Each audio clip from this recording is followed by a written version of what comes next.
Muhtaram domla, nega islom va musulmonlarga tazyiq va dushmanlik va xunrezliklar ko'payyapti? Bunga sabab nima deb so'rabdilar. O'sha musulmonlar islomga birinchidan islomni yaxshi bilmaganimiz, ikkinchidan yaxshi amal qilmaganimizdan shu ishlar bo'lyapti.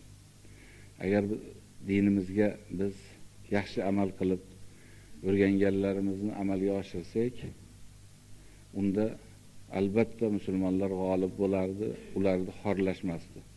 Musulmonlarni xor qilayotgan kofirlarni bu ishlariga sabab musulmonlarning o'zini islomga ushamayotganlaridir. Agar biz Allohimiz buyurgan Qur'on hadisga muvofiq hayot kechirsak, u holatda kofirlar bizdan haybatlanib qo'rqib turardilar. Yo biz ularni chizgan yo'llarida yurar ekanmiz, ular bizni o'zlari xohlagan o'yinga o'ynatib, ya'ni xor qilib, mana bunday musulmonga dushman qilib, yomonliklarni qilyapti. Bunga sabab musulmonlarning bilimsizlik va amalsizligidir. Bu kofirning yomonligi u tabiiy.